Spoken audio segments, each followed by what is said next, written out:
आगे देखिए next page number 5 पर। गुड़ की पट्टी न मिले तो अफसोस नहीं है, पर कुआर के दिनों में इस गंध बूंद जाग बड़े जल में कूदना न हो तो बहुत बुरा मालूम पड़ता है।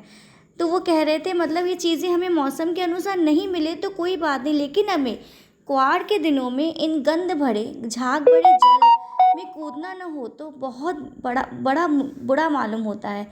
मैं भीतर हुड़क रहा था, दो दो एक दिन तो कूद सका पर नहा धोकर बीमार हो गया। मतलब लेखक बता रहे हैं मैं 2-1 दिन तो कूद सका, लेकिन नहा धोकर क्या हो गए, वो बीमार हो गए।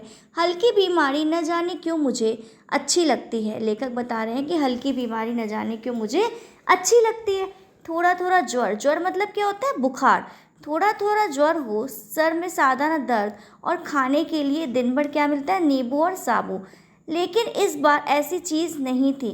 ज्वर तो चढ़ा, मतलब वो क्या बता रहे हैं, बुखार तो चढ़ा, लेकिन चढ़ता ही गया रज़ाई पर रज़ाई और उतरा रात 12 बजे के बाद। मतलब कब उतरा उनका बुखार, रात को 12 बजे के बाद।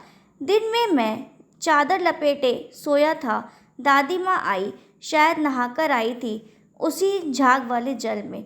तो चादर लपेटे लेकर सो रहे हैं, दादी माँ उनकी आई ना, शायद वो नहाकर आई थी उसी झाग वाले जल में। पतले दुबले स्नेह सने शरीर पर सफ़ेद किनारीहीन धोती, सन से सफ़ेद बालों के सिरों पर सक टपके हुए शल की शीतलता। आते ही उन्होंने सर पैर पेट छुए, उन्होंने क्या उनके छुए, सर और पेट को छू कर देखा। आंचल की गांठ खोल किसी अदृश्य शक्ति धाड़ी के चबूतरे की मिट्टी मुंह में डाली और माथे पर उन्होंने लगाई। दिन रात चारपाई के पास बैठी रहती थी दादी माँ उनकी, दिन रात हमेशा उनकी चारपाई के पास बैठी रहती थी। कभी पंखा जलती, कभी जलते हुए हाथ पैर कपड़े से सहलाती, सर पर दालचीनी का लेप करती और 20 बार छू छू कर ज्वर का अनुमान करती। मतलब 20 बार उनका बुखार वो चेक करती रहती थी। हांडी से में पानी आया कि नहीं, उसे पीपल की छाल से छोंका कि नहीं, खिचड़ी में मूंग की दाल एकदम मिल गई है तो है ना, कोई बीमार के घर में सीधे बाहर से आकर तो नहीं चला गया, आदि लाखों प्रश्न पूछ पूछ कर घर वालों को परेशान कर देती थी। दादी माँ को गवई गाँव की 50 किस्म की दवाओं के नाम भी याद थे। मतलब दादी माँ को 50 किस्म की दवाइयों के नाम भी उनको याद थे।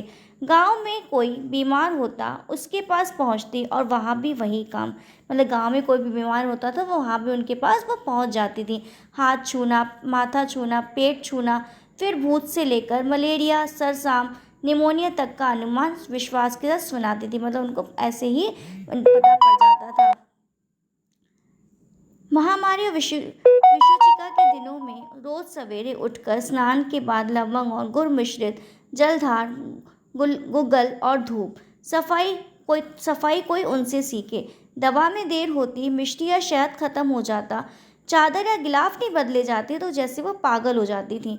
बुखार तो मुझे अब भी आता है, नौकर पानी दे जाता है, मेस महाजन उससे अपने मन से पकाकर खिचड़ी या साबू, डॉक्टर साहब आकर नाड़ी देख जाते हैं और कुनैन मिक्सचर की दवा शीशी की तिताई के डर से बुखार भी भाग जाता है। पर न जाने क्यों ऐसे बुखार को बुलाने का अब जी नहीं होता है।